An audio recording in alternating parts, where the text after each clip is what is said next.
I'm Shannon Baker, and today we're here in Greenville, North Carolina, speaking with Pam Strickland, the founder of NC Stop Human Trafficking, about Human Trafficking Prevention Month and how it affects the area. Let's take a look. The elements are force, fraud, and coercion that make it trafficking.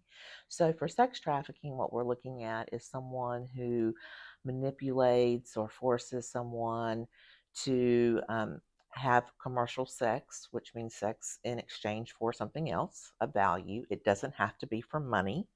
It can be for a place to stay or for food or to stay alive. um, and then with labor trafficking, what we're looking at is someone who's being manipulated or forced into exchanging their labor for something of value. Maybe to have a place to stay. It could be for wages, but lower wages than they should be. And, a variety of ways of keeping someone in both of those situations is used. If it's someone who's not from the US, very often what they'll do is take their passport, for instance, or their visa. So, there are a lot of misconceptions and myths out there about human trafficking. And of course, those are perpetuated primarily by the media and by people who watch movies like Taken or who watch FBI or NCIS, those kinds of things.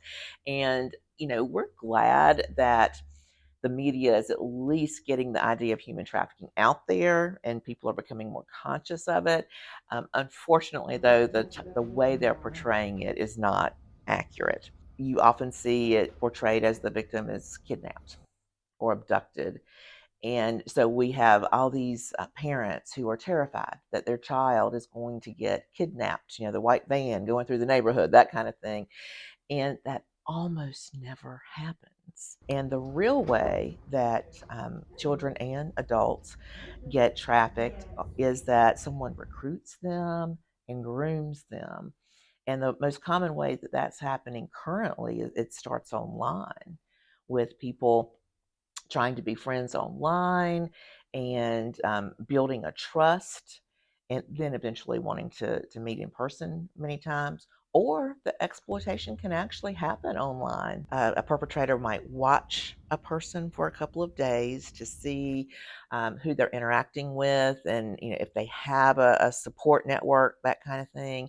And if they don't, then they'll introduce themselves as a friend, a potential boyfriend in many cases, and build a relationship, build trust with that person. And then when that person believes they're in a relationship, believes that they're boyfriend and girlfriend, well, then that's when he'll typically start making demands. Make it seem like the victim is actually agreeing. So it might be, I've fallen behind in the bills, and here's a way you can help. But it's very often presented as a temporary thing. And so, even though the victim, of course, doesn't want to do it, she also doesn't want to lose the relationship.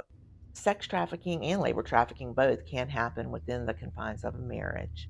Typically, a trafficker is a male and the victim is a female, although, of course, that's not always the case, but that's the majority of cases. And so the husband will require the wife to do acts that she is not comfortable doing, either with him or things that he requires her to do that he can film, or even with other people that she's not comfortable doing. And of course, it doesn't matter that they're married, that's still trafficking. If we're talking about labor trafficking, there are some things that we can be on the lookout for, and just as we're in our community. One thing is that if people are living and working in the same place, so for instance, if there's a restaurant and all of the employees work all day and then at night they go upstairs and they all sleep in the same apartment, that's a red flag. Now, when I say red flag, what I mean is that means you need to look at the rest of the situation and see if there's anything else suspicious.